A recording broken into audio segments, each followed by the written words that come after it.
Oh, what's going on, everybody? Welcome to episode 818 of FloWrestling Radio Live. I'm your host, Christian Piles, joined, as always, by James Dean Rader, Ben Funky Askren, and today we have a very special guest. He's a Fargo champion. He is a scholar. He is a member of the Askren Wrestling Academy, and he is in a closet, it appears, with lots of clothes behind him. Aiden Sinclair, welcome. How are you, Aiden? Good. I'm excited to be here. We're excited to have you. Explain your clothing situation here. What do we have going on behind you? We're getting lots of questions about it already.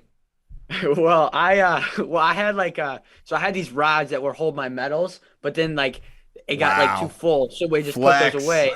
And I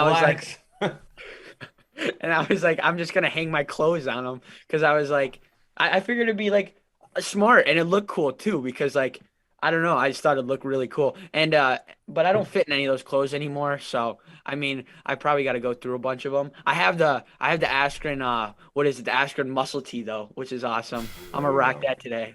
There you go.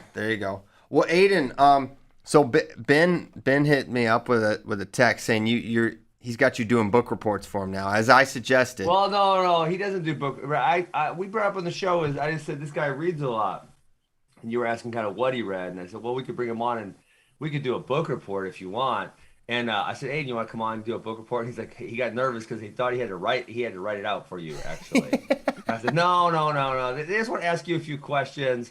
Nothing too hard. It's going to be fun. You know, Christian and JD will ask you a couple questions about the book, and then we'll go from there.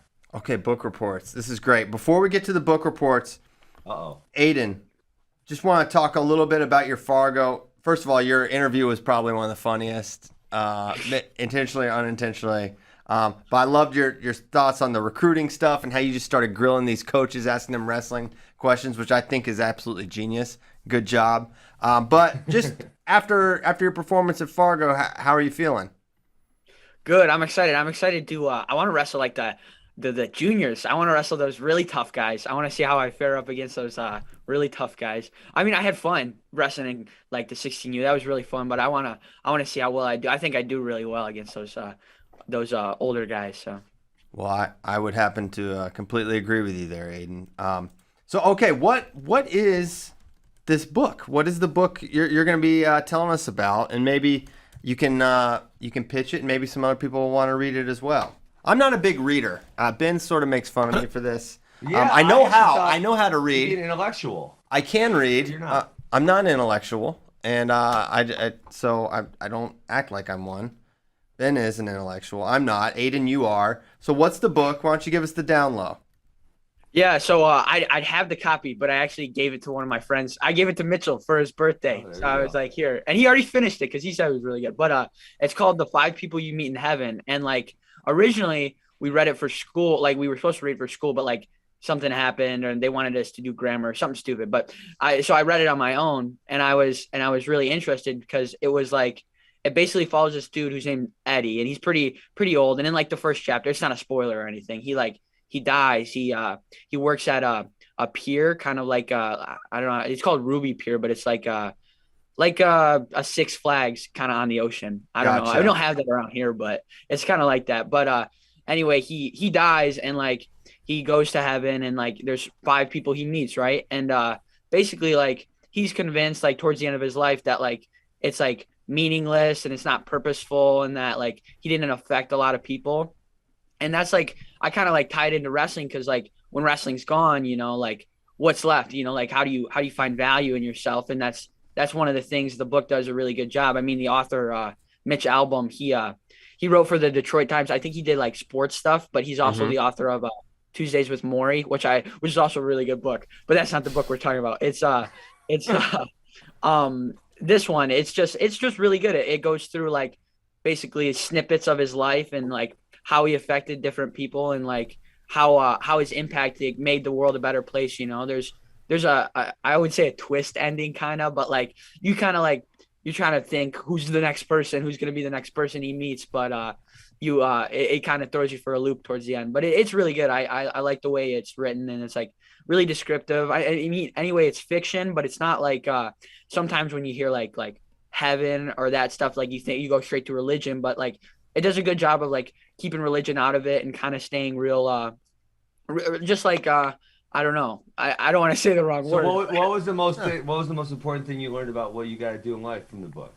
I don't know. I just think like even when I think one quote was like the only time wasted is like the time spent thinking you're alone.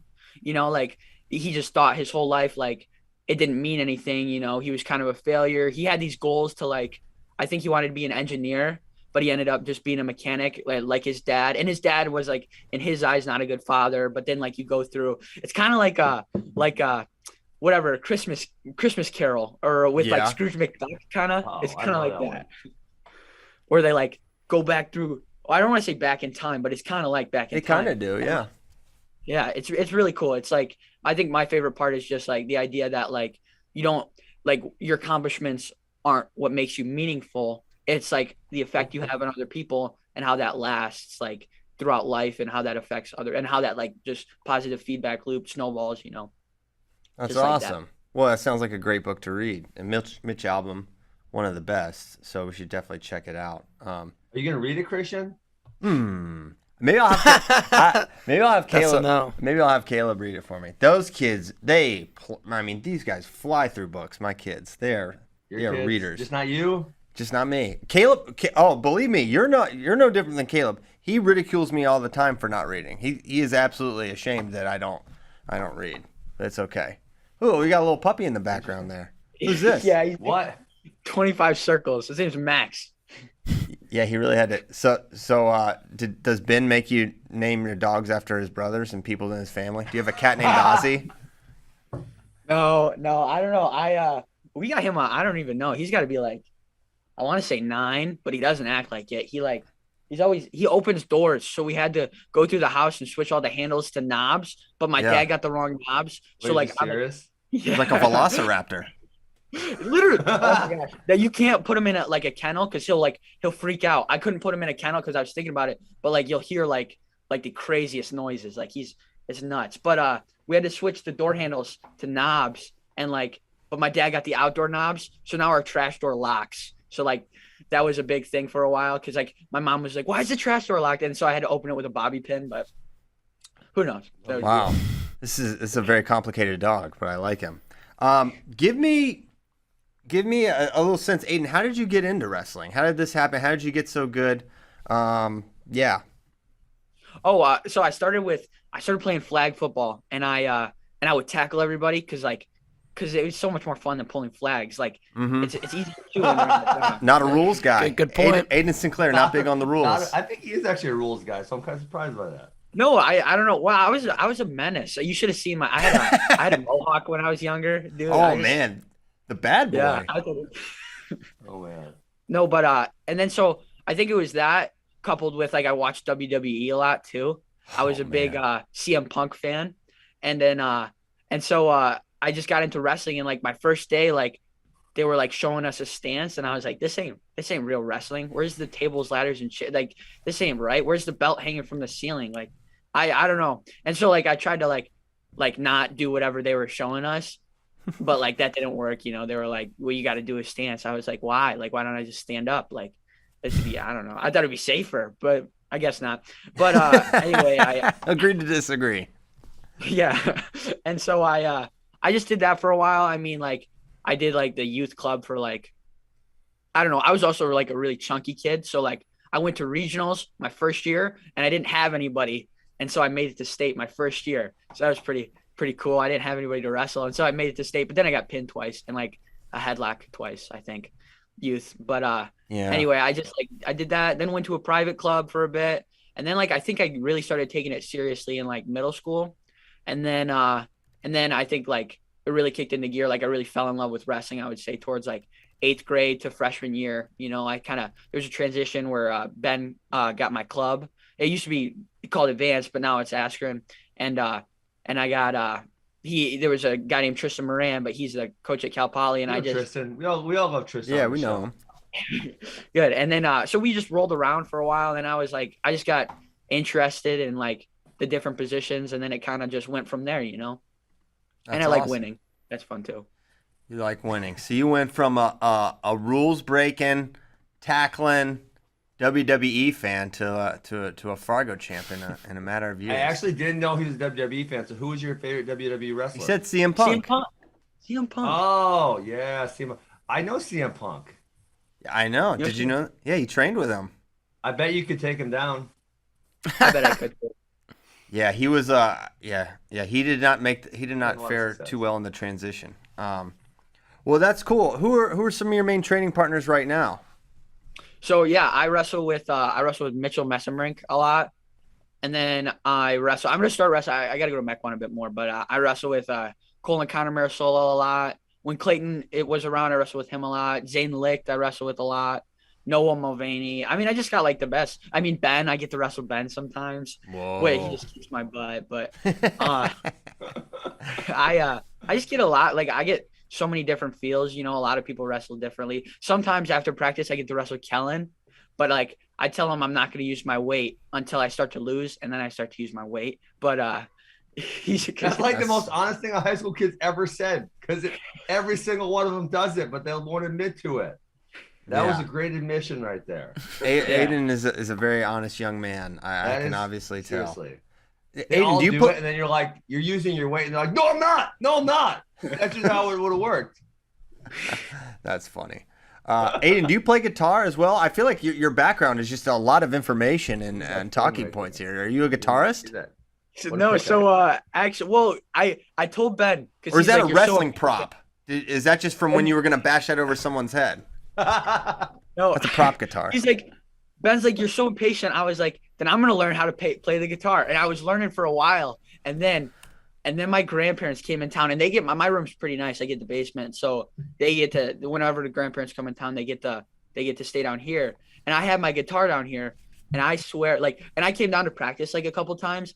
And so one of the strings is broken, and I swear they cut one of the strings. Like when they were here for the weekend, and they won't admit to it because I was like, oh wow, one of the strings, and it's one of the metal ones too. So like that's not like, because there's like 3 metal ones and 3 like non like plastic ones, because it's like I don't even know. It's like is it a classic guitar? Ranking guitar, but it was they cut it. I guarantee they cut it because I don't know. I wasn't that bad though. I thought it was pretty good, but I should have played, and I think they cut it. I have a ukulele over there too. I don't know how to play that though. It's 4 strings. It's out of my league. I'm a 5-string guy, so. No, there's 6 strings on a guitar, but oh yeah. I know how to play guitar, Aiden. So Ben can teach you wrestling. I can teach you. Christian? Yeah. Legit? Play guitar and bass.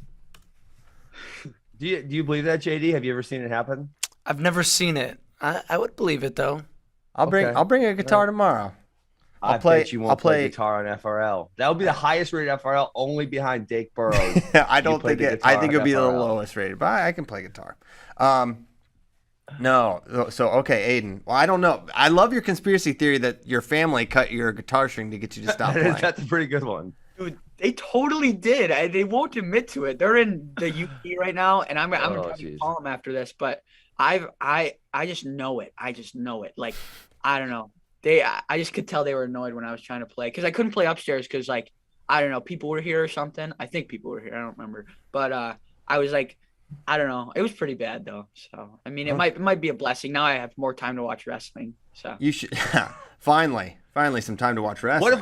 What if I drove to his house in Milton and snuck in, broke in the back door, and cut the guitar? What if it was me? My dogs would go off. I don't think you would do that, Ben.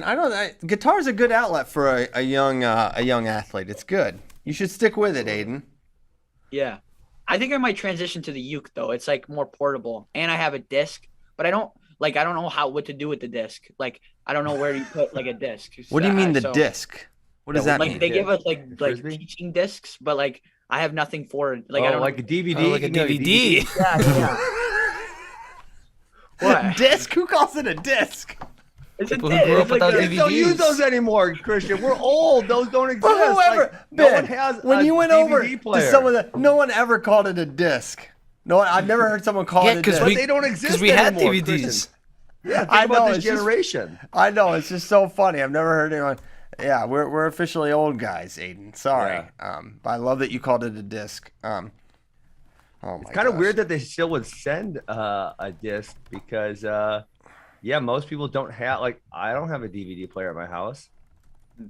Do you, Christian? I think we do somewhere. Really?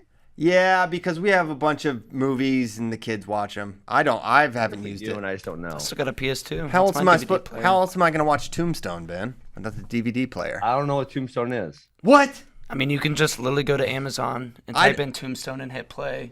That's how you Tombstone's watch it. Have you seen Tombstone, Aiden? I've never heard of that. It's a really good Western. It's really good. Val Kilmer, Kurt Russell. It's Bill Pullman. Very good. I think Bill Probably Pullman. rated R, so I don't know if Aiden's old enough to watch it. Yeah, don't. Yeah. It's not that bad. I've been on a Quentin Tarantino kick. I Oh like my the Western gosh, you stuff. deviant. There you go. Yeah, seriously. Well, if you've seen that, you're ready for anything. Anything Quentin That's Tarantino is just that's wild. Yeah, it'll make the Tombstone look like Fern Gully. It's nothing. You probably don't know what that is either. What's Fern Gully? But yeah, it's a Disney movie. Wasn't that I the don't one know. with dinosaurs or something like that? No, it's the one where they're cutting down the rainforest. Well, Avatar? hey, Aiden, I don't want to take up too much of your guitar practice time, but what is on your radar for recruiting? When you won't go on visits this year, it'll be like next year, or do you have any I don't plan? think he's going. Yeah, I think I'm going on a couple. I don't know. I'm afraid that I don't want to get too caught up in the college stuff that I forget about the wrestling. You know, last year I made a big jump from Fargo to Super 32 time in that time span. So I kind of I'd like to do that again, you know, so I don't want to be overly gone every weekend or always doing something else or skipping practice. You know, I want to be in there and getting better, you know? So I don't know. I'm going to try to keep it pretty low key this August, maybe do some stuff in September, but I don't know. I kind of just play it by ear.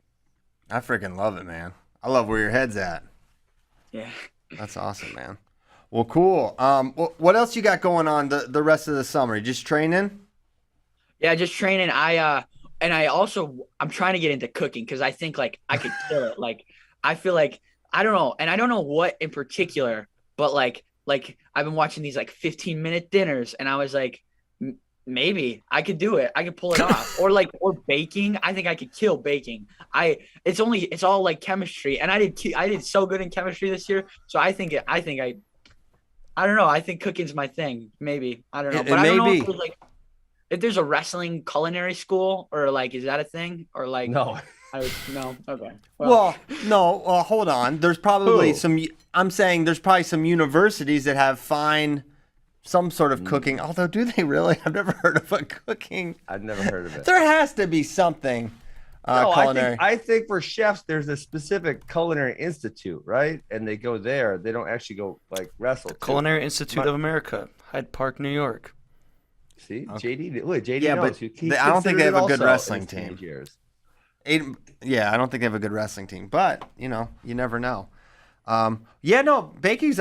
Caleb has this friend. He's 11 years old, and he bakes bread and all these delicious baked goods. So this is an 11-year-old kid on his baseball team. So if he can figure it out, Fargo champion Aiden Sinclair's got it. Bacon seems easy. There's recipes. You just do what it Yeah, says. you just got to do what it says. I think it is a little more Just complicated. gotta do than what that. it says. So easy. But does Aiden follow directions, Ben? That's the question.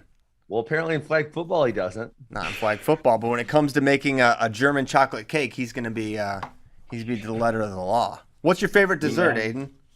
Oh, easy ice cream, but you can't make that. You got to pick that stuff up. But ice cream is You easy. actually ice cream. can't. I don't want to ruin your show here, but my wife has an ice cream maker upstairs. It's pretty delicious. You can make ice cream, yeah. I've made ice She cream. Better doesn't than make it Culver? enough. She's only made it one time this year. It's I gotta a yell it. lot easier to Hey, buy May! it. Make me more ice cream. Oh my gosh. Well, hey, Aiden, do you have anything else before we let you go this morning? They're calling for this to be a monthly staple in the show that you come on and you do a book report for us. I'm not. You don't have to commit to that, but it's being asked for. That'd be cool. That'd be funny. I don't know. I feel like we talked more about other things in the book, but That's I'm true. okay with that. I like to talk. Well, it's been awesome having you on, Aiden. Thank you for coming on. Congrats on your Fargo title, and keep killing it, man. We can't wait to watch. We're big fans, so keep it going, man. Yeah, sounds good. Thank you. All right, thank you, Aiden Sinclair. All right, Ben. As you mentioned before the show started, I think we've got news. We've got more news. Yeah, news. He's kind of funny though, huh? Oh, he's great. He's character. He's gonna be a killer. He's got his mind in the right spot though. Yep, that is for sure. That's awesome. That's I mean, this is a kid. He's 16 years old. Do you know how stupid we were? Probably. I don't know about JD, but I was definitely. I actually only wanted to wrestle also at 16. Yeah. I didn't know what it was at 16, so you guys both had the leg up on me. But yeah, he's gonna be. Yeah, I can't wait to follow him. I'm sure he's probably a very fun kid to coach, Ben. Absolutely. Okay. So much fun. So much fun. What you know about the news last night? That's fun news. That is exciting news. News we've kind of been waiting for to come out. It was known for a while Cody to Minnesota was not likely to happen. And then it was the re-recruiting, and then the rumors about reclassifying were picking up. Okay. What's crazy is, can he actually do other recruiting trips until he like decommits? That was what I was confused by, because obviously I heard the same rumors that you guys did, that he was maybe not going to Minnesota anymore.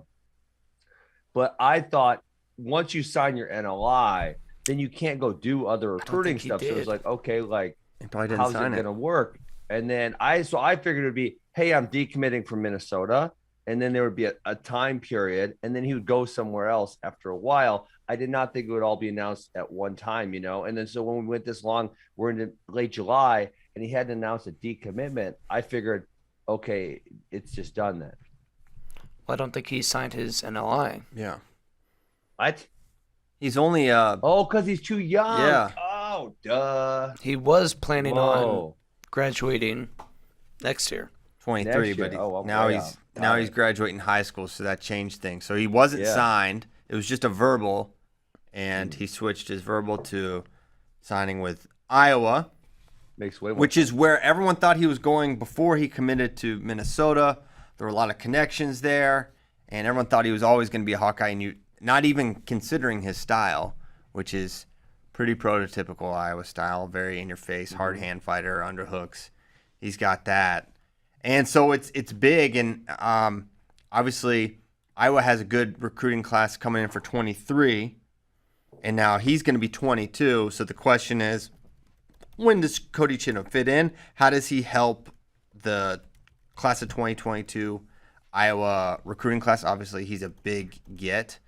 Where does he fit on the big board is an interesting thought as well. But JD, can you give us kind of the rundown for Iowa recruiting with Cody now in the mix?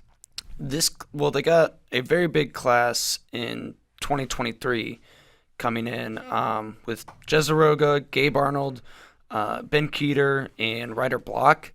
2022, not as good. They've got Colby Franklin and Aiden Riggins, and then a bunch of local Iowa kids. He's pretty good, right? Yeah, he just won Fargo. Hill did. Yeah, he won Fargo. Mm-hmm. Don't dismiss Bradley Hill. Okay, excuse me. Bradley Hill. Undismissed. They actually have their 2022-2023 roster on the website, which is very nice. Some teams do, some teams do not. They do. And actually looking through it, I feel like I kind of feel like who's going to start at 157 this year, and I almost feel like, did they bring Chittum in to be the starter this year at 157? Because Rathje, or how do you say his name? Ratchy. He's probably more of a 49, and they still got Murin at 49 just wrestled for 70 one more kilos. Year.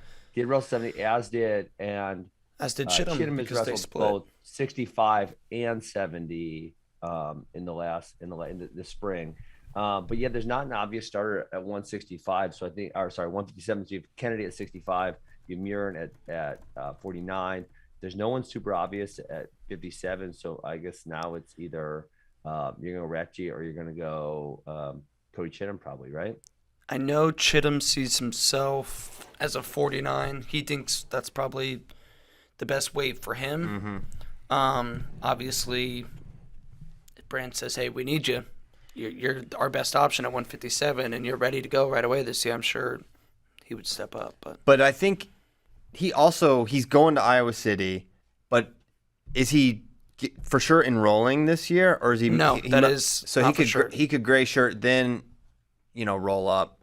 Of note, he did wrestle at the Scuffle last year. He beat Caleb Ratchey 5-2, and he lost 8-3 to Josh Feinsilver.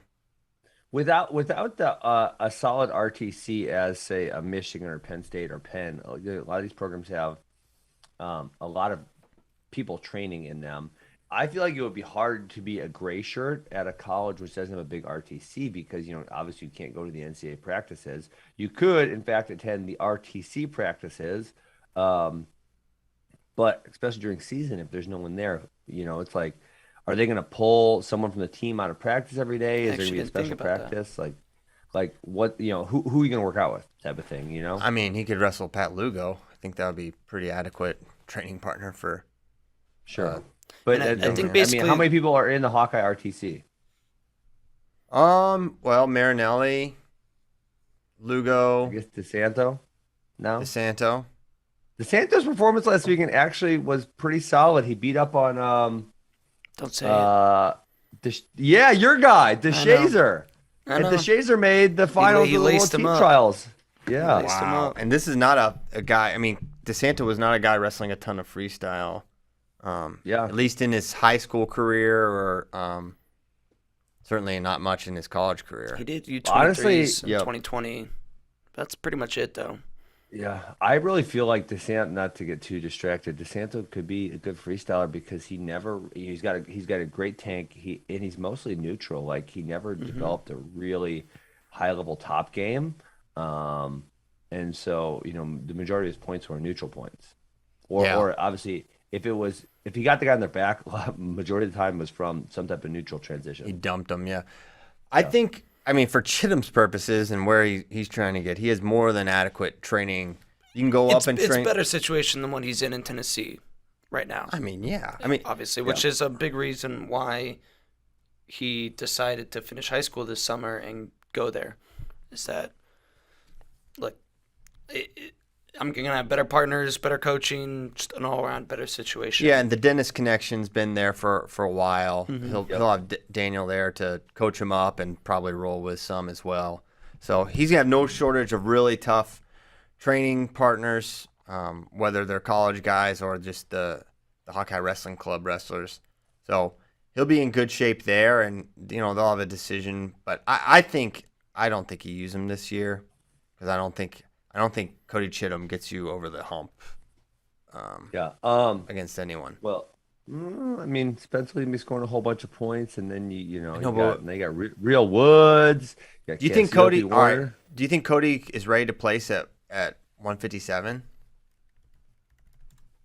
I'd like to see him in 3 months, but I would say outside looking in at this point. Yeah, I would agree. I think he's a 49. I don't think it makes sense to wrestle him this year. I mean, I don't think he's beating Murin right now. Would be my guess. No, I mean, wrestling him over Murin would make no sense at all. The where it would make sense is if he can get a little bigger, and be the 57, because Ratchey was also the 49 last year. So when you guys look at the roster, who do you think is going 57? Ratchey, right? Ratchey is Brevin Balmaceda, someone in the mix. I don't know. It's not on their team. Who am I thinking of? You're thinking of Bradley Reyna. Bradley Reyna. I got my Floridians mixed up. I think they went to the same high school though, didn't they? There you go. I believe. So yeah, I mean, the 57 is not going to be an area of strength for Iowa next year, in my opinion, barring some change. I mean, we don't think Riggins goes right away, right? Is he ready for that? Could he make 57? He wrestled 60. He's listed as a 57, 65. He might be your best guy. But, the track record for them wrestling true freshmen is like Spencer and not a lot else. So I would be surprised if he went. Yeah. Just looking through Bradley Reyna's record last year, it's not great. He did have a good win over teammate Vince Turk, but besides that, it's not all that great. Yeah. So I'm not I think for this year, I think the best thing is to sit him, let him get a year in that room and then see where then you've got that mega class coming in. That would be very. That's the time you're ready for your kind of second push. Yeah, push exactly. Revival. Yeah, because I just don't. I think this year, unless you get some high-powered red shirts or something that happen that are unexpected from some other school. Who's gonna start at 74 for Iowa? The Swafford guy, probably. Nelson Brands. Oh yeah, Nelson, he's coming back. Oh yeah. All right. They're going to be good. It'll be Spencer, Shriver, Woods, Murin, don't know, 57, Kennedy, Nelson, Assad, Warner, Cassiope. It's a very, very good team. Yeah, for sure. Okay. So big news for Iowa, and it's an interesting. I can't remember a guy. Reclassifying happens all the time in like college basketball, and maybe other sports. That's just the only one I know about. But it's pretty uncommon in wrestling. So it's a unique. Have we ever seen it? I have no memory of it. This late? No. Especially not this late. Yeah. I don't remember. You see it early. Yeah. Yeah. Well, Yeah, that's middle usually eighth school. grade, And you when see they holdbacks reclassify and whatnot, but you backwards. see it the other direction. Yeah, much more. Yes. So yeah. Okay. Was Spencer Moore? He was very young. Was he just Spencer Moore. Was he always very young, or did he reclassify? He reclassified. Did he no. really?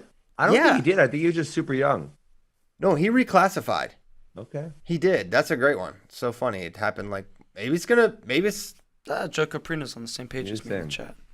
what he said. Yeah, what he said. He said he reclassified. Yes. So it's weird. It's very rarely happened. It's happened twice. Maybe it's the beginning of a trend, or I don't know. Yeah, I mean, because honestly, one of the things that people talk about is these kids who are by birth year, right? Not by actual age, but it's close. You just don't know when their birthday is. But by birth year, when the kids do double cadet years before high school, which is becoming more and more common, it means they're super old. That means their senior year of high school, like the spring of their senior year, they would turn 20 sometime in that year, whether it's in the spring or the fall, I don't know, right? But that year, which then means that they do 5 years of college. The last year they're in college, the spring of their senior year, they'd be 25. Shout out. I think a lot of dudes are just, I mean, I've heard this from college coaches be like, it's just too old. It's too old. You know, like they just don't want to wrestle by that time. The body's beat up. Like it's hard, you know, wrestling at a high level for that long is really difficult. So yeah, I could absolutely see, you know, the trend has went the one way where there a lot of kids, especially on the East Coast, are doing the second cadet year prior to high school. But that means if you walk it all the way out and they do 5 years of college, they're 25 on their fifth year of college. It's kind of really old. I don't know if you guys realize this. And I think a lot of people are starting to see that and they're like, oh wait, yeah, maybe we go a little earlier. Yeah. Don't disagree. Okay, there's other. Speaking of Iowa, kind of, Ben fought Spencer Lee. Did you see? How did they do this? You create characters. What is this? But what is it? Like, how did? It's the WWE video game. Where did you see this? I don't play video games. You didn't see this on Twitter? No. Someone Nico, did it last night. I retweeted it or quote tweeted it. It was. I it don't was follow you, hilarious. Ben. Come on. Nico, Whatever. we pull up this tweet that's in the doc. Oh, did you send it to him? Here, I'll send it to you. It's really funny. I was funny. very perplexed at how they did it. Dang, I just You want. tried to chop his head off. Oh, look at this. You're in trouble. I hit Spencer with a shovel. No, I hit him with a shovel. I hit him with a I know. shovel. He's done. He's heel hooking you. Oh, you are grimacing in pain. Wait, Oh, just wait a second here. Oh, Are we no. pulling this up? Can we put it on the screen or no? I'm sure we watching can. it right now. Nico, I slacked it to you. Oh yeah, here we go. Oh my Yeah, god. here we go. Full screen that. Full screen that. Sorry if you're just listening. This is not great radio, It's but gonna somebody come up. Oh, It's gonna great. come up. Tremendous radio. somebody created Ben and Spencer Lee in a WWE video game, and now they are fighting each other. I like That's this at NCA and everything also. Yeah, I fool him here. They're Oh, in fight hands, singlets, butt bomb. headgear. Boom! Oh, here comes my the shovel. Gosh. This is brutal. I cannot let Caleb watch this. I shoveled. Boom. Oh, he's done. I hit him with the shovel. He's I don't done. know. Wow, this Giving is, him the single like walls to Jericho. man. So funny, right? I like that Spencer's like your size. They've been a little bigger. Same size. Not much. Not much. Yeah, not You're much. really We're about throwing the that same thing back on. Yeah, this is dangerous. Well, okay, congrats on that win. Another feather in your cap. So I think that gives you 4 Hodges now, Ben. There we go. You Congratulations. hit them with the shovel, you get to take their Hodge. Yeah, that's a long-standing rule. Yep. Mhm. Okay, other recruiting news: Braden Scholes to Hey. Illinois. Mm-hmm. Is he one of yours, Ben? He mostly goes with Max, but he's an AWA guy. Really good kid. Took 3rd at Fargo. I think he was 4th last year, 3rd this year.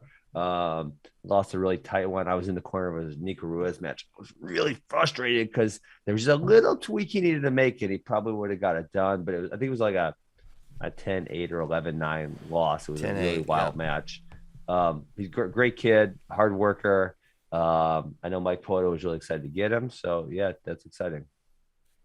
Good for Braden. And he's class of 2023, which is vanishing quickly, the available prospects. Mm-hmm. They're going quick. So I got to pull up the Flow big board for class of 2023. So he was the number 29 on the big board. One of 3 uncommitted in the top 30. That's it? Jim Mullen, number 7, and number 11, Mark Anthony McGowan. Well, Jim Mullen was potentially going to play football, right? I think he still might. Yeah, it's an option Wow. for large gyms. All right. I like this topic you guys had for today on the doc about kind of like talking about, how we think some guys are going to do.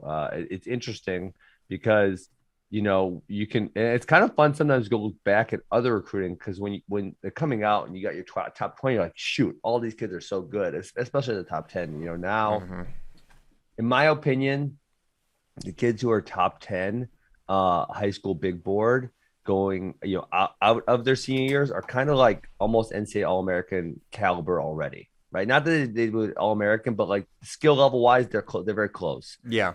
Because kids are being developed earlier.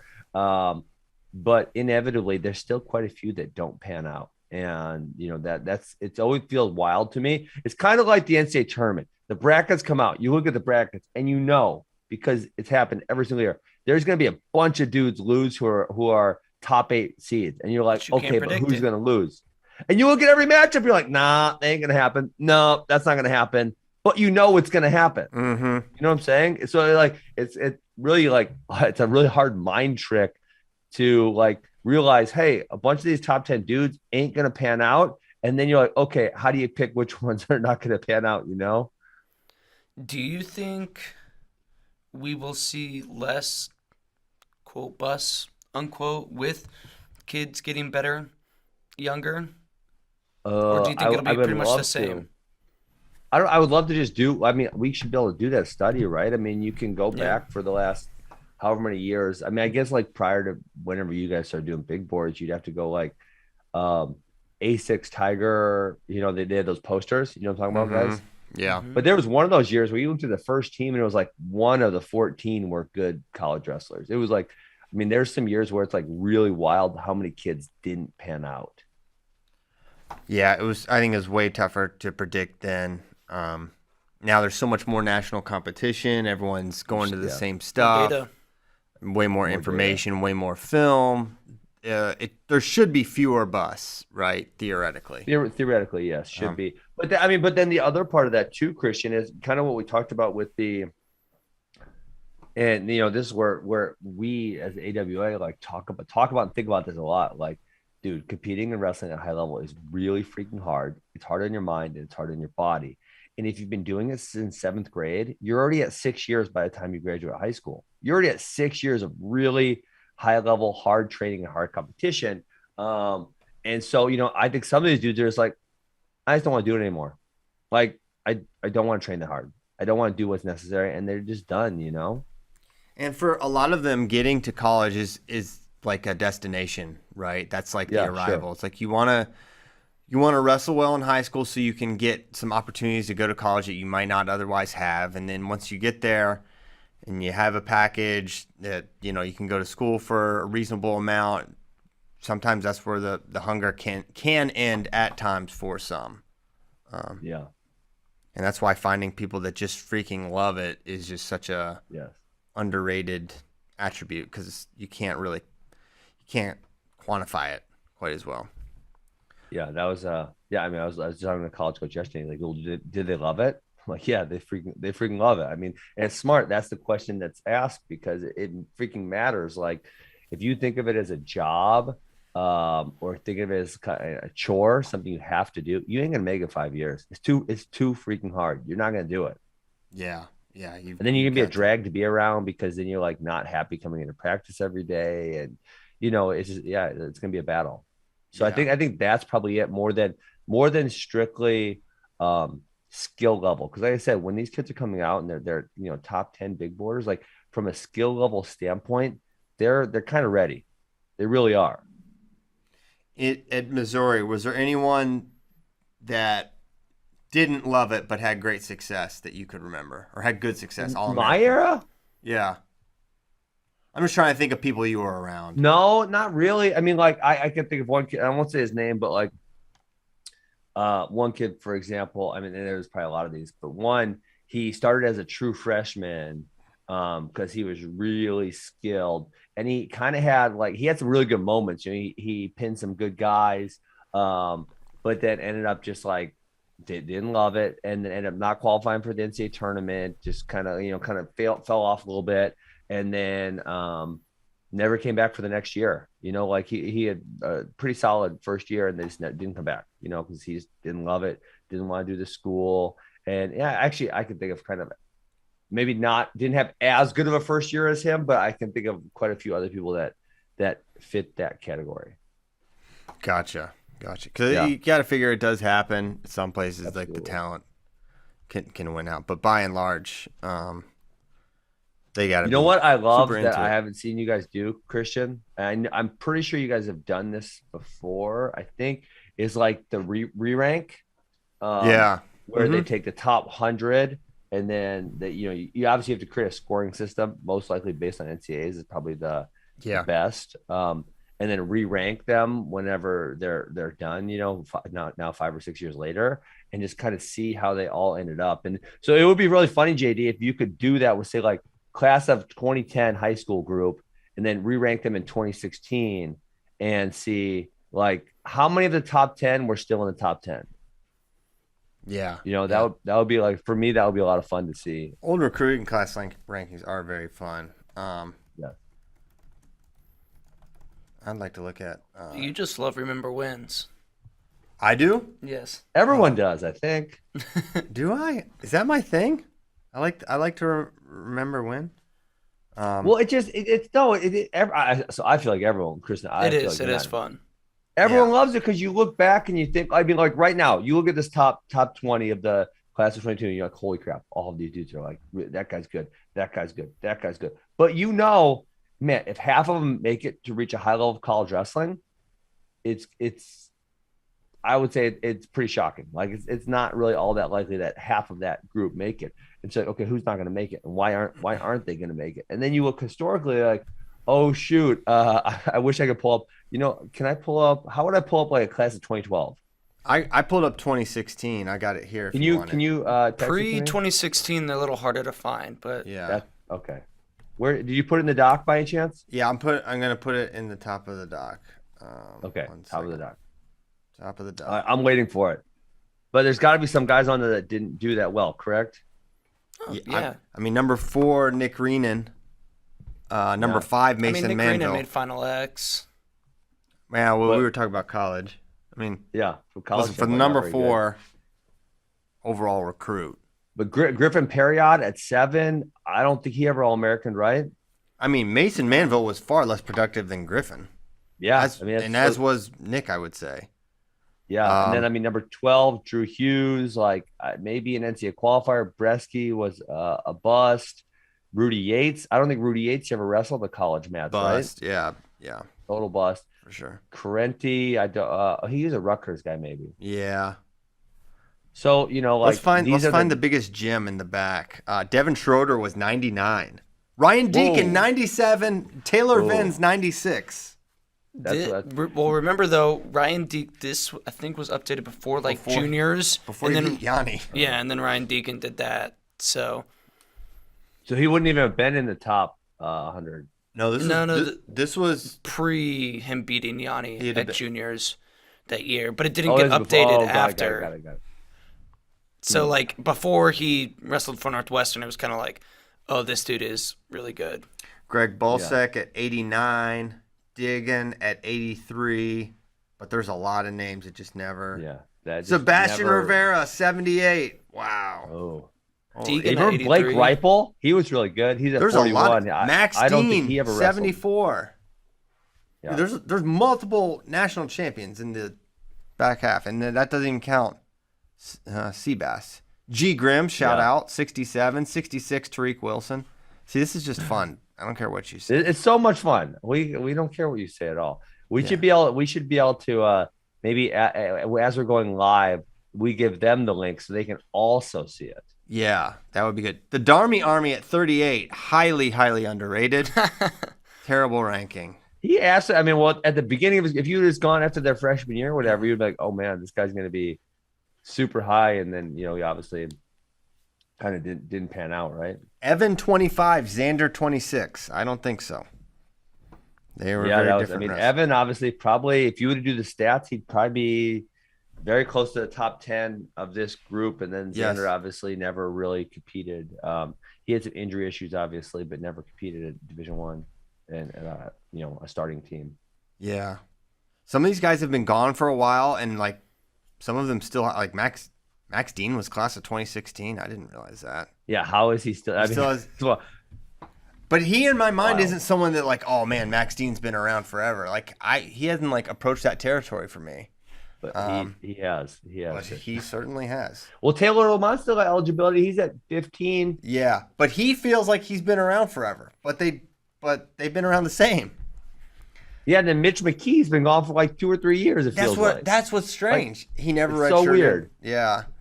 Isaiah Whitefield's well gone. how the hell is Taylor Lamont still wrestling? Mickey Philippi might be a sophomore for all we know. He may not be allowed to graduate. Stop. He might be, Ben. Every time I ask, he's a sophomore. Mark Hall. Mark Hall's on this list. He's been done forever. He's not been gone. He's been coaching. He's going to coach against all these guys. Yeah, for real. Yeah. So it's, did Mark Hall remain the number? If you did the math, would Mark Hall still be number one, or would Soriano? I think so. Soriano won 2. I think but Mark Hall's overall. Well, 1, Mark very well could have won 2. He wasn't allowed. Could have won 2 that year. Yes. He wasn't allowed. So you say that, and you'll also say he was very available for Penn State throughout his career, whereas Nick made himself. He had limited availability throughout much of his career.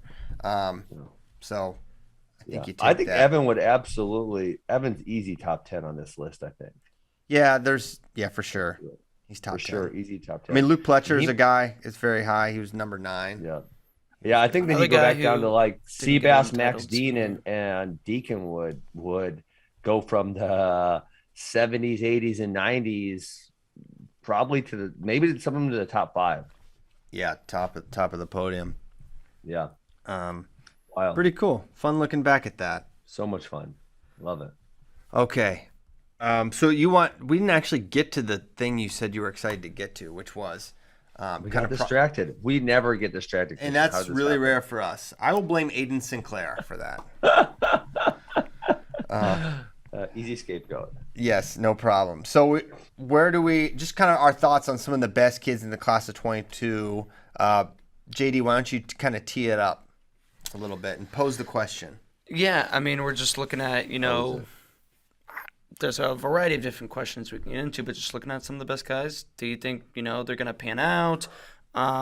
Maybe who are some of the guys that could go right away because, they fit into their team's lineup versus some guys maybe also as good, but they got to sit because they're going to be behind somebody. One thing I did want to get into is 2, 3, and 4 on this list. Casey Swiderski, Jesse Mendez, Nick Bouzakis. Ooh. You get 1. Ooh. Who do you pick? That is tough. That's a I mean, tough one. I think you got to go Swiderski. The Iowa State guy thinks Swiderski. This is a wild turn of events, Ben. Who do I go there? That's a great question there, JD. Very good question. I thought you were gonna make us pick between Mendez and Bouzakis, but throwing Swiderski in the That's a way better question. So okay, man. I mean, I kind of think you should probably agree at this point. Without knowing them too much personally, because that cannot, like Ben said, that plays a huge role in how successful they're going to be in college. I love Swiderski. Dog. Man, he is a freaking dog. He wrestles really, really hard. I think he's got a lot of natural gifts combined with some really good technique. I think he is the one poised to have the best day one impact. Like if all these guys wrestled year one, Swiderski would do the best. You know the question for me, guys, on this one, and this is like unless guys who I coach at AWA are wrestling, the guys, other high school guys, I generally don't watch a ton of them. And if I do, it's usually like one or two, a finals of Super League 2, a finals of Fargo, something to that effect. So, like, how is their mat wrestling? Like, is Swiderski, Mendez, or Bouzakis like really good, high level on top? I've watched them in freestyle a bunch, so I know like Bouzakis has a really good gut wrench and Mendez is really good on top. But as far as their folk style transition goes, like where they're not exceptional, like, not bad. They're takedown guys. That's what I'm saying. So like Ohio State, this is one thing I think, and I was thinking about. I think Swiderski rode Mendez for a little bit in their folk style. They all got away though. I'm pretty sure. Yeah, it's not like he's like really good with legs, and you don't want to go underneath him type of thing. One of the things I was thinking about last night, because obviously you guys posed this question. I saw the doc, I think, when I got home from practice or something, and then I was sitting in the shower thinking like, okay, well, who's sit in the shower? Trying to come up with. Well, I have a steam room shower. I didn't want you. I know you were gonna say I was gonna flex if I said steam room, so I didn't want to say that. But you made me. Now I forced it. You said you were sitting in the shower, so I had to say something. So I forced the flex. We've steam room. I'm sitting there pondering. You've got a wrestler whose clothesline cannot hold his medals so much, so he has to put clothes on them, and then you've got you with your steam room situation. Listen, I will tell. Like can I tell you guys something? Any wrestler building a house in the future, it's not really that expensive to you get this steam unit and it attaches into your shower. It's so freaking tremendous, and it's way cheaper than say like building a sauna or something. I prefer the dry. I know, but like, who wants this? It's so awesome. I really like recommend steam. you guys do it. What? I don't like steam. What do you mean you don't like steam? I don't like steam. I still like the steam room. I just prefer the dry sauna. I mean, because I just like the sauna more. Don't All you? right, whatever. It's okay. It's easy. It's great. It takes up no extra space because you already have a shower. And then it's also you don't get the house all wet. Walk into the house with your sweaty body. You just you sweat, and then you turn the cold water on. Then you jam some cold water. Makes you feel real good. That is kind of nice. All right, I get it. Nice. Okay, so congrats. Anyways, I was pondering this. Who's gonna make?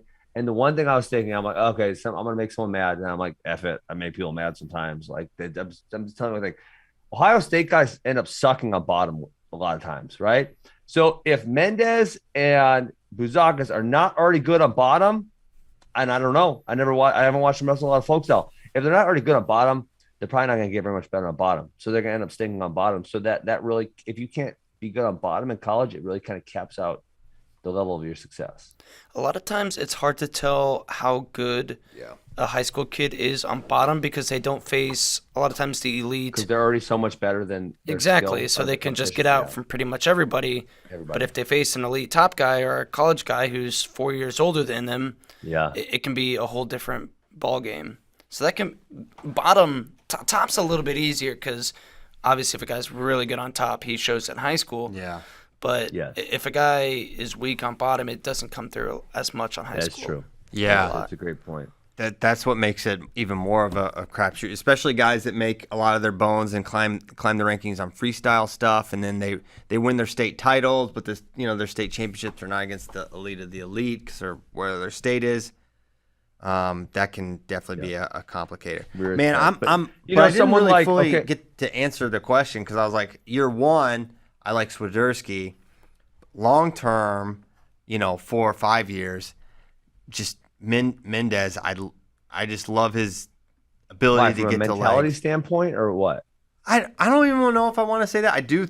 His mentality in wrestling, I just like how offensive he is. I do like how much he attacks. I think he's proven he's right there on the senior level as a high schooler, which I think says a lot about how he's going to be able to get to legs at the collegiate level.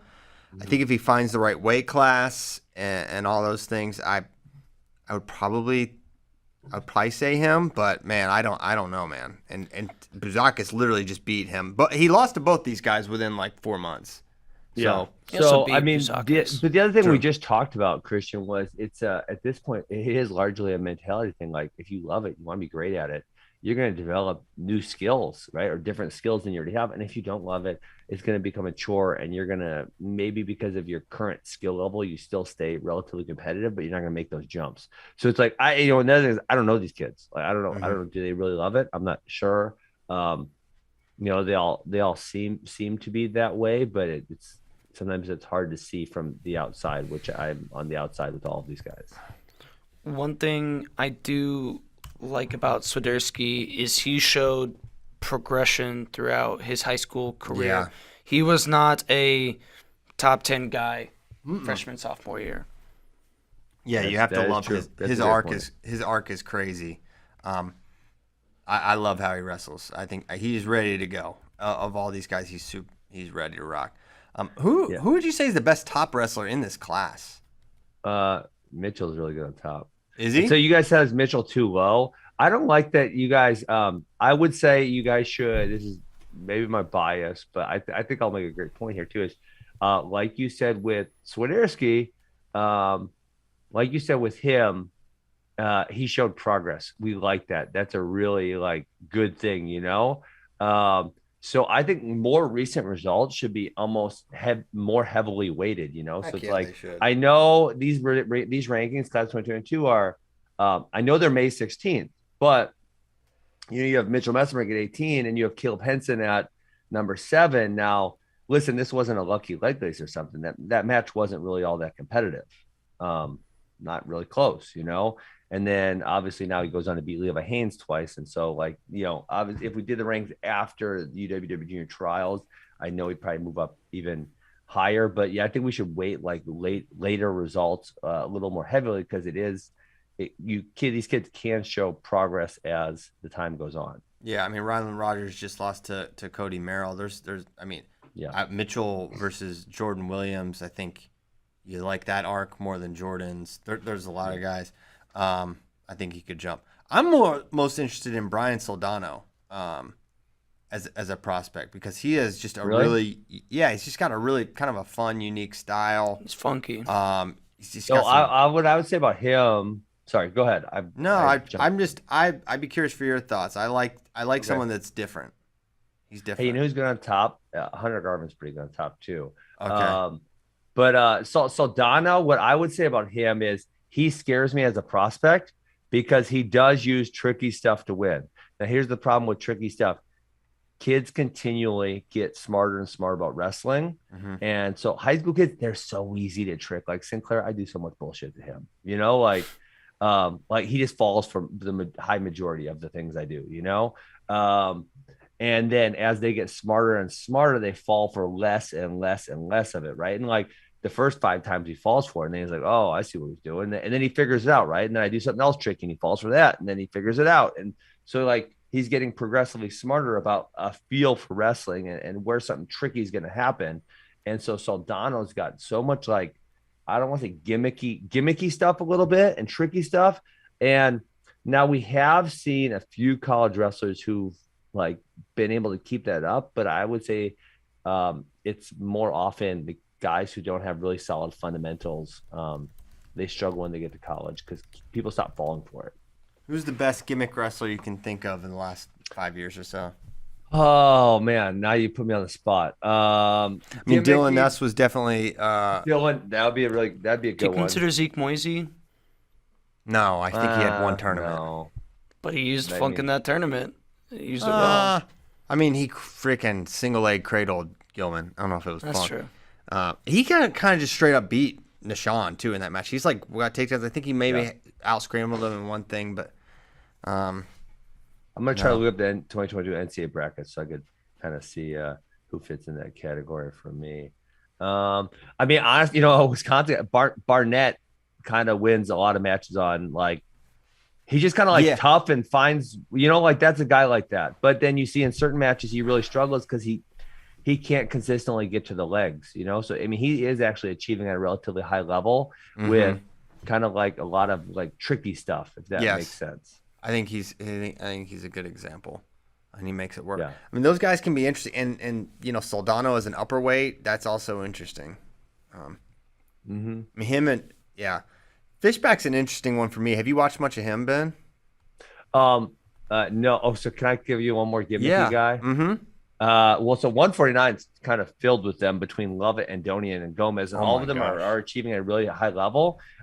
Lovett kind of I yelled at him, dude. I saw him. I was talking to Coach Brian Snyder. I said, dude, listen, I really enjoy watching you wrestle, but you got to freaking learn how to shoot to a leg. And he's like, ha ha ha, I haven't had to do it yet. I'm like, listen, dude, I'm warning you, freaking do it. So now that everyone knows what he's all about, and he's got a lot of really good gimmicks, like really good, but he still can't consistently attack legs or anything. So unless he learns how to do it, I'll be kind of fascinated to see what happens this year. And people start being able to game plan for him because someone like Craig Henning, now we're going way back, right? Do you remember this guy? I remember him. He made the NCAA finals as junior, but it was all gimmicky stuff. And then his senior year, because people caught on to what he was doing, he did not qualify for the NCAAs because everyone figured out how to wrestle him, right? Because it was only a few like tricky things. So I'll be interested to see how Ridge Lovett progresses next year. Like, do people catch on to what he's doing and become wise to it, or is he going to progress in his style? So, did you yell at Brian or Ridge? No, Ridge. Oh man, yeah, and he kind of scoffed at me. He did not take it like type of thing. I think like maybe like, well, if some random dude's just yelling at you because you can't shoot to a leg, maybe I would do the same thing. Yeah. But so who knows? Maybe he'll actually learn to shoot to a leg. I'm not sure, but the reaction was not super great, I didn't think. So we'll see. Gotcha. Okay. I've not watched Fishback. Okay. A lot. I mean, I love that he's going to NC State. That's a good spot. I think he's got a lot. I think he's got a little ways to go. I think. I agree. He has this like blast double that he does, and he finishes it with a head cartwheel, and he hits it against like a lot of the good high school kids, and he hits it a lot. Looks cool, but I don't know if he's going to be able to get to that in college, or at least not as easily. Yeah, I think he got a lot of stuff with being. He's like big, strong, good athlete. That's a lot to work with, and going to NC State, I think he's gonna be really good. But he's not someone that I could see coming in and placing year one true freshman. NCA's got NC State has a pretty good track record of development of guys. We just talked about one, Nick Reenan, that did not develop. Yeah. And there's obviously like a Steve-O transfer, and we don't know how that's going to turn out. But a lot of the guys have developed pretty well. So they also have Trumbull at 97 for the foreseeable future. He's only 2 more years. He's got three years left. 3 years because of Corona year.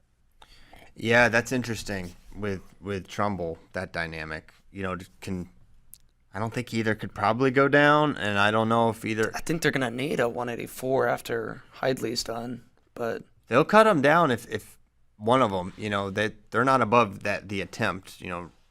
Reno went down to 74 early on in his career when he was pretty big for it, so they'll try it. Hey, can I distract us just a tiny bit more? Please. I mean, kind of same topic. So actually on that, if you guys are anyone listening to us, if you're on that class of 2022 big board tab, do you guys realize you could scroll back to like the first ranking you guys did? Mm-hmm. Yeah. If you go there, there's so this is right. I believe this is as they're entering their freshman year, as this group is entering their freshman year. It's funny, like the number 3 guy, I've literally never heard of him. I don't know who he is. Ooh. Number 4 guy, Andrew Donahue, and then David Harper, number 3 and 4, and I've literally never heard of either one of those guys. Yeah, I gotta agree with you. You remember them? No, I never heard of them. No, and so Crookam's 1, and he's still relatively high. Mm-hmm. Bouzakis is 2, Bergie's 5, Mendes 6, Ferrari 7, but then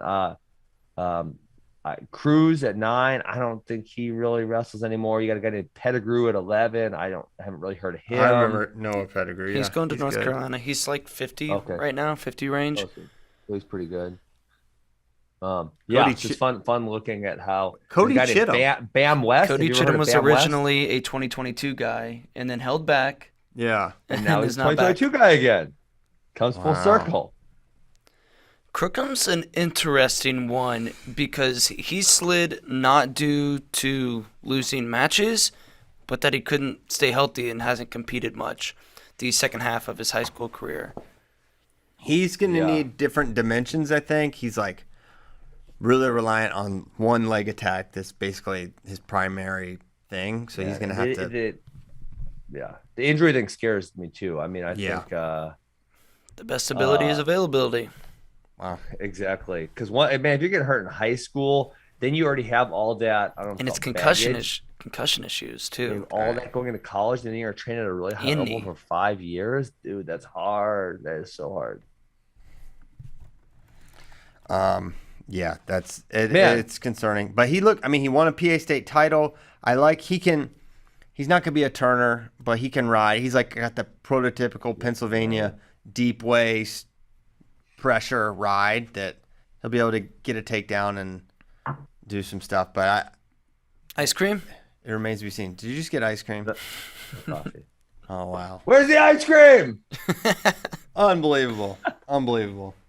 Man, I've had so much fun looking back to this class of 2022 when they were. There are literally. I probably don't know half the names on here. Yeah. Which is weird because usually we probably wrestle like Cole Waitman, Quentin Saunders, Logan Badge, Zach Blankenship, Alex Alameda, Caden Glass. I don't know these dudes. Never heard. Bam West. That's a great name.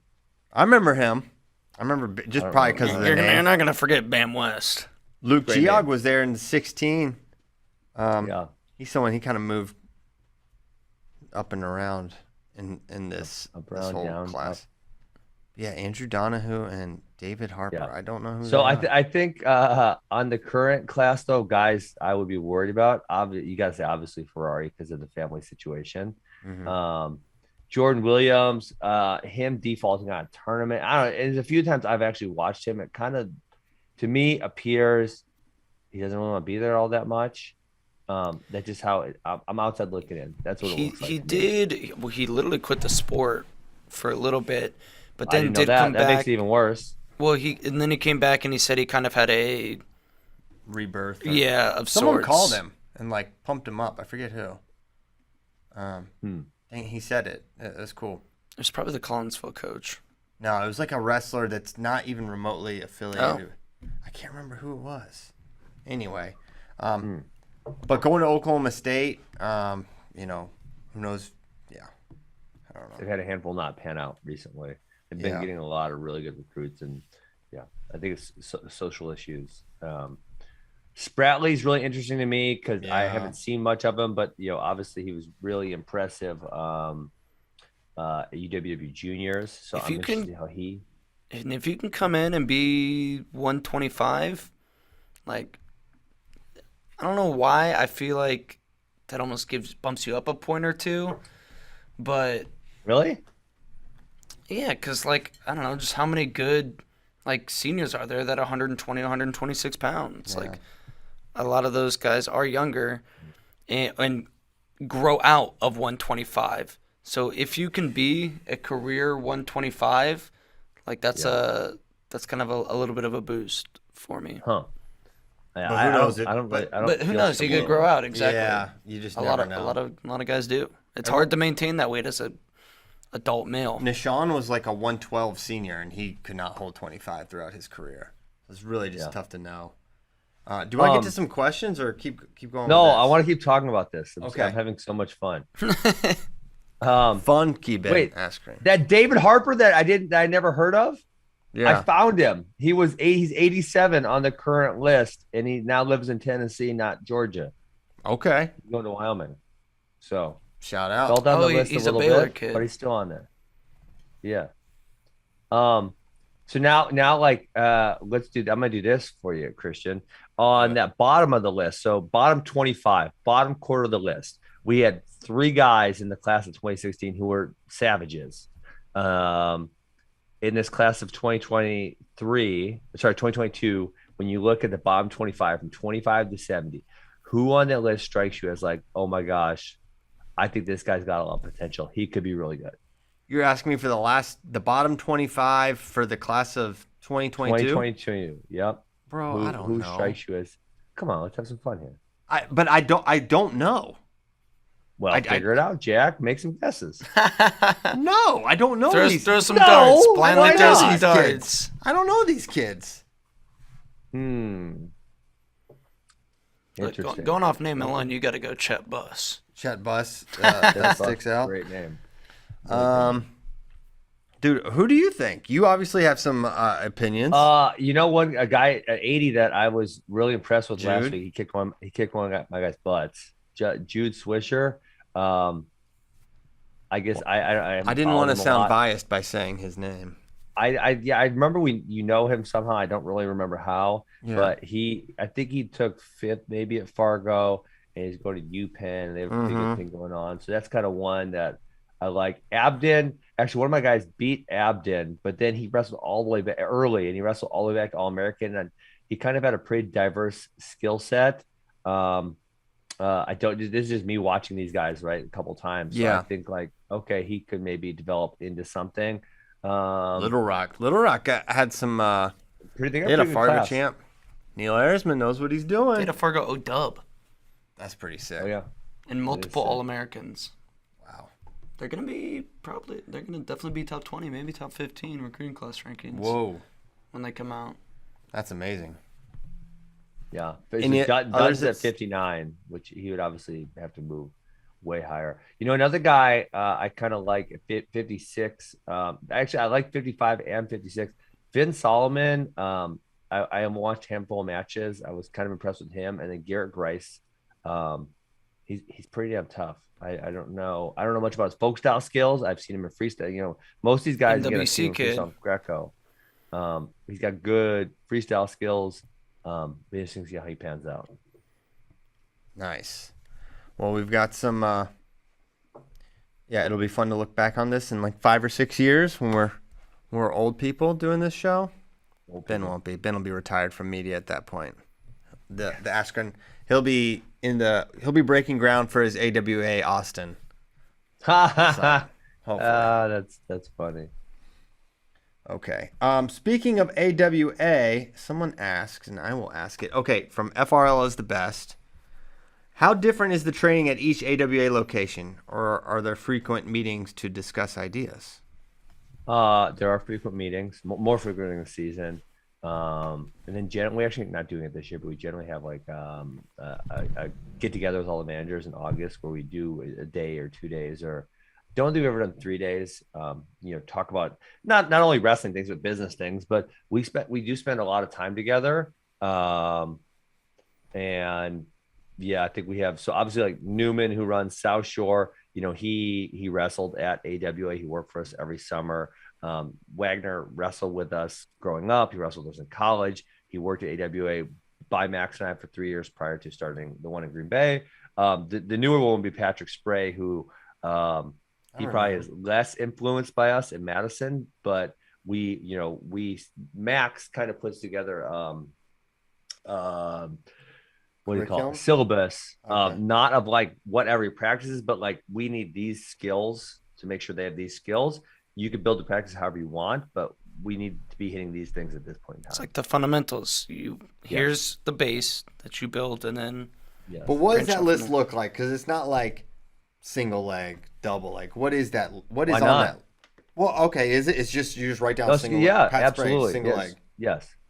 I mean, honestly, like a lot of kids who get good early, early, I'm meaning like youth, right? And then maybe even going into middle school, they lots of kids who win by bull crap, right? They win by like headlocks and cow catchers and just being tougher and stronger, and they don't develop a good skill set. Like shooting to the legs earlier in life is actually generally kind of harder because they just don't have the power necessary to finish a lot of these shots, and we're talking like young. And so to be forcing kids to just repetitively just shoot. I mean, yeah, every single practice we're shooting, right? We're shooting single legs, shooting high crotches, shooting double legs, down block, go behinds, moving our feet. Yeah, like those are basic skills that you should be hitting on almost an everyday basis in some way, shape, or form, right? Some days maybe you spend more time focusing, but you should be hitting those skills like pretty much all the time. But then, yeah, so Max might say, okay, this 6 weeks we're going to focus more on top. We're going to focus more on cross wrist series. So you're hitting cross wrist tilt, Turk, reinforced bar, this type of stuff. Or, this 6 weeks, we really want you guys focus on bottom. So we're going to hit, a quad pod series and this, so like that type of stuff. You guys show tilts? Yeah. I mean, It honestly, sounds like it's against your ethos. I don't like tilts, but from an efficiency standpoint, young kids aren't strong enough to keep their wrist away. So just like a simple chop to cross wrist at a young age. And then obviously, like, someone like Spencer Lee does it to everybody at any age, pretty much. But chop to cross wrist, you have so many options because you can go tilt, roll through tilt, Turk, reinforced bar, which you can go either way. You can then turn that into a bar, which you have a whole bunch of finishes too. You could go, a tilt to a leg in. So then you can have your leg in series. So yeah, I mean, from an efficiency standpoint, a chop to a cross wrist is super efficient. Yeah. Well, I didn't mean to be dismissive about single legs. I meant like there's got to be more detail than just a list of like moves to go over. Is like yeah. Theoretically, every club is yeah. legs. It's not revolutionary. I know you guys. No, it's not. No, they're not. They're not, guys. They're really not. I promise you, every club is not like hitting single legs every single day. And obviously there's more to a single leg than just saying, just do a single leg, kid, but like, no, out of these clubs, the very, very upper echelon clubs, yes, they're probably forcing their kids to attack legs, but a lot of kids do what works and that's it. And you're like, yeah, I know that's what works in 7th grade, but is that what's going to work later on, And so, no, I really think you do have to force that. So yeah, like a Pinnacle or, Valiant Prep. Yeah, I'm sure they're hitting these really basic skill sets, right? But there's a lot of clubs who are neglecting it. There's a lot of clubs who are just letting their kids do whatever works. Listen, I know good Division I college programs who do very minimal technique, who just say like drill these 2 things and then wrestle live. Shout out. Happens, I could work there. So what? I could work there. Yeah. So no, like finishing. Yeah. So obviously, if we want to get to a more advanced, like, our sophomores, juniors, seniors, yeah, we're working very intricate details on how to finish the single leg. And when you're forced to split the middle, we're working very intricate details there. Leg ride defense is a very complex. I actually just taught it last night. Very complex topic because there's so many ifs, ands, or buts, and it's such a feel thing. So yeah, there's these really complex topics that we need to hit.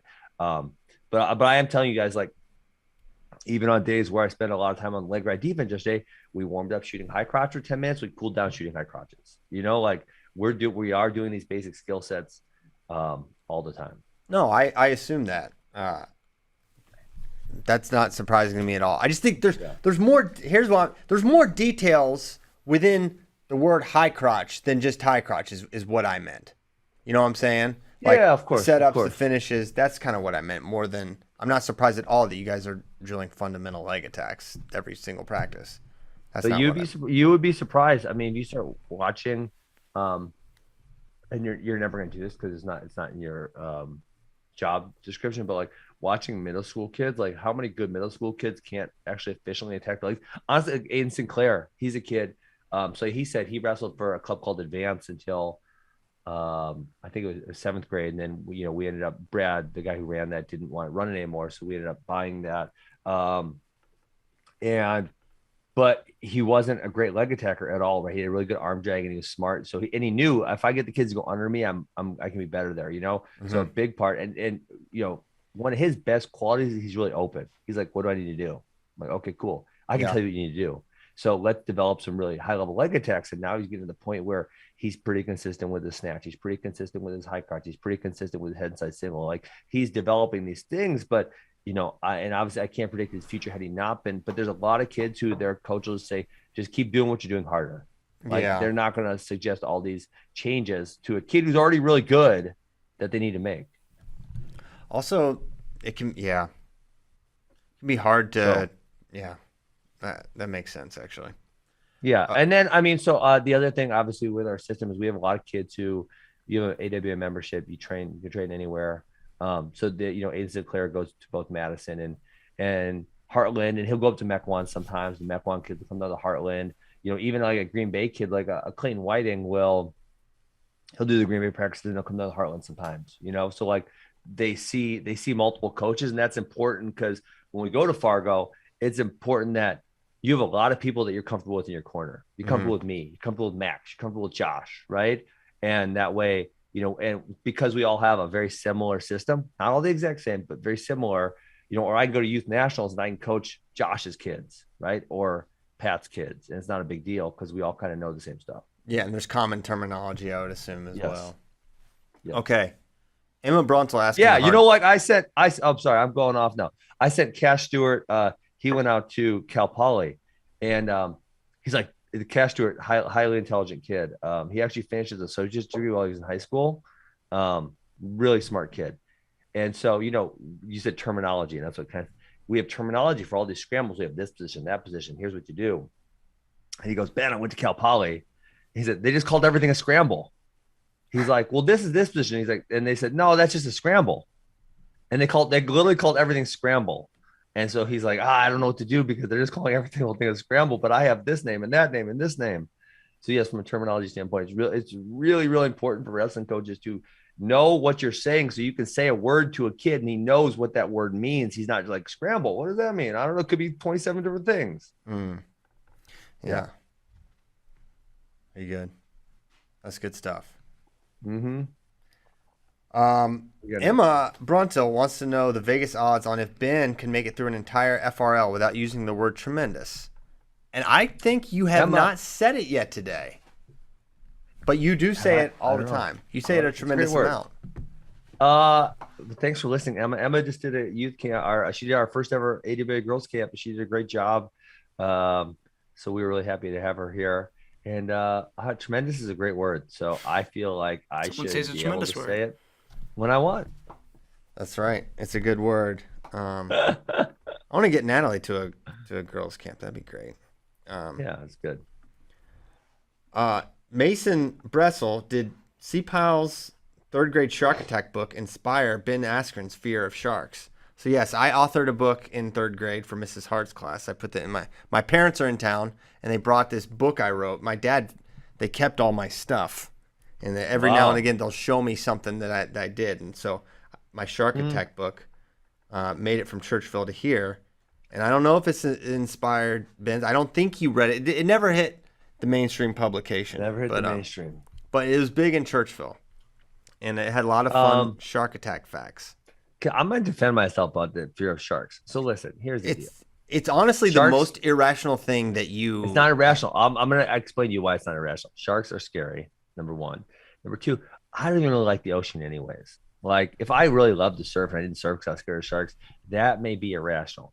I don't even like the ocean. Like, I go to the ocean, I'm like, if I get in there, it's all salty. I'm going to be all, like, sticky and nasty. And I'm like a sand all over me. And, like, I don't really love it that much. I'll just rather, like, just sit on the beach and read a book and watch my kids build sandcastles or whatever, right? So, like, I don't even really want to go in the ocean anyways that much. And then, hey, listen, sharks are scary. So, like, yeah, I don't want to get eaten by them either. So it's not like I'm not doing something I love because of irrational fear. Like, I didn't really want to do it in the first place. and maybe it's just another good reason to not do it. Yeah, they're now we're getting to the heart of the issue here because statistically it makes no sense to not go. But Listen, yeah, sharks there eat it people, is. Christian.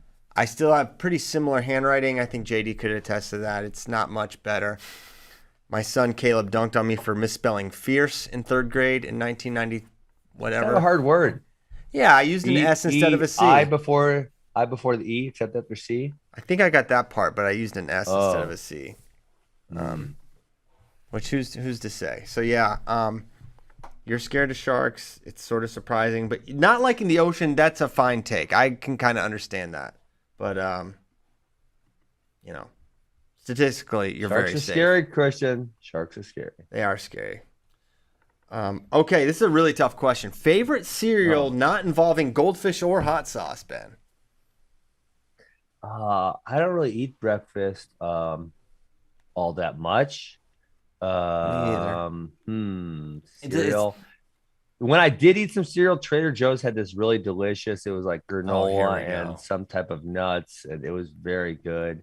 I don't recall what it was. Man, listen, the sugar industry, they freaking paid some dudes to tell people it was fat that made people fat when it's all that bullshit sugary cereal. That stuff's terrible. Stop feeding it to your kids. Terrible. It's cake. It's terrible. It's freaking terrible. It's bad for you, but it is, and that's So why I just don't do it. But every now and again, I'll just get an urge, and then you can eat so much cereal because it's not nutrient dense. It's just sugar and deliciousness, and I will put down some Cap'n Crunch if it's available. Ew, that's literally like candy in a bowl. Listen, I know. I'm judging you. Yeah, I'm judging you. Okay, Ben. Peanut okay. butter crunch was Mr. my favorite. See, I could go either way. I love peanut butter. I like used to mix them actually. That was great. Natalie. This girl mixed cocoa. Oh my gosh, she's fine. She mixes Cocoa Puffs with the peanut butter crunch all in Like a one Reese's cereal. cup. What? Like a Reese's cup. That She sounds did that the delicious. other day. She just came up with that in her mind. I was like, wow, what a Christian. genius. That's not good.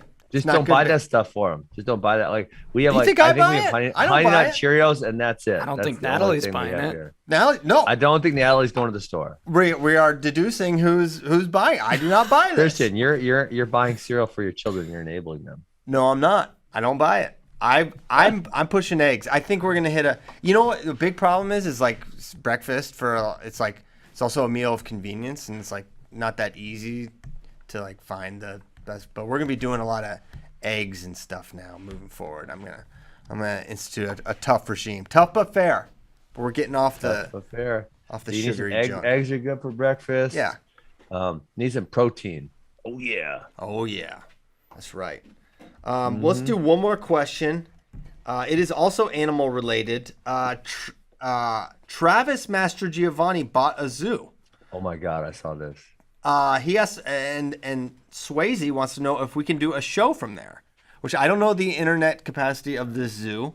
Maybe we get satellites involved. I would be open to it. I think Ben would probably be too scared. Listen, how's this man gonna run a zoo and be in college and wrestle at the same time? This sounds like nonsense. Did you watch the video? Nah, I couldn't bring myself to watch. You it. couldn't bring yourself. Well, he has. I don't got time for that. I don't got time. This for man, not only did he buy a zoo, but he has like a staff, and he's there. This is like where he spends. Bro, how do you make all that money? Well, I mean, That ain't his money. well, right, probably Okay. not. Probably not. Some people in this sport have money. I don't know if you knew that. It ain't him. It's probably his parents. Well, yes, yes. Why is parents enabling some crazy ass behavior like that? He loves What? animals. Buy him a freaking zoo once he graduates college. Why does he need it now? This is not good. I don't know, Master Giovanni. I don't know his parents. But I know if you're buying your kid a zoo when he's a sophomore, you're enabling some bullshit behavior. I don't know. Tiger King turned out all right. I Parenting did by not Ben expect Askren. this. I will write Parenting by Ben Askren next year. Page 1. Don't buy your kid a zoo while he's in college. Maybe it's a very successful business. You don't know. You don't know. Stop. Listen. Now, next thing you're gonna say, Unchained by Seth is not a good side project for Seth Mendoza, who makes wonderful woodworking items, At like least the he American didn't flag need in my home. A couple $100,000 to start it up. Yeah, that's true. Or maybe more. I don't know how much a zoo costs. Listen, but I'm he's got a guessing it's passion. Probably not all that cheap. I bet some people helped you along the way, Ben, in feeding your wrestling I'm passion. fine. Wait 2 years. That's fine. Wait a couple years. Wait, so after Maybe college, opportunity struck. So after college, struck. So after college, that's when you buy your kids a zoo. I actually okay. If we want to talk real talk, if I will probably hopefully have some money by the time my kids graduate college, and if they want to start a business, I would probably write them some type of loan so that I can enable them to take some chances, right? But I will want them to be responsible enough to be able to look at the P&L and then pay me back and know that, they're actually making money. But listen, if they're a college athlete and they go to college, no, I'm gonna say, bro, wait. You can't wait 2 years. I need you to focus on this wrestling and this college. Like I'm gonna want you to focus on your business when you're done with college. And splitting your attention 3 directions, it ain't good. It's not good. Sorry. Like if you want to be fine, if you want to own a zoo and that's your dream, I'll support you. Quit college and quit the wrestling team. Because I need you running the zoo because I want your attention focused on something, not all over the place. Okay. That's what I would say to them. Well, I did not expect this response from Ben, or else I mad. wouldn't have. I wouldn't have sent the Mastro I've made family to someone get else dunked on by Ben. Now they're mad at me. I made like 7 more people mad today. So listen, guys, I love you. That doesn't mean I have to agree with all of your decisions, and that doesn't mean I can't give my opinion. Because Christian Paul says, Ben, if you don't give some crazy opinions every day, we're gonna taste you a second time. Now, don't you lie. That's I've never. I might have just made that up. All right. Well, we are 2 minutes over, so we're gonna get out of here. This has been a fun show. Packed a lot of wrestling talk, a lot of non-wrestling talk. Variety is the spice of life, as they say, JD. That's the JD Raider quote, in fact. That's right. We will be back tomorrow, Wednesday. I think we'll have Shane Sparks on. If not, I know we'll have Ben and JD. So it's going to be a good day no matter what. Go, baby. Thank you guys so much for listening. Have a great Tuesday, and we'll see you next time. Goodbye.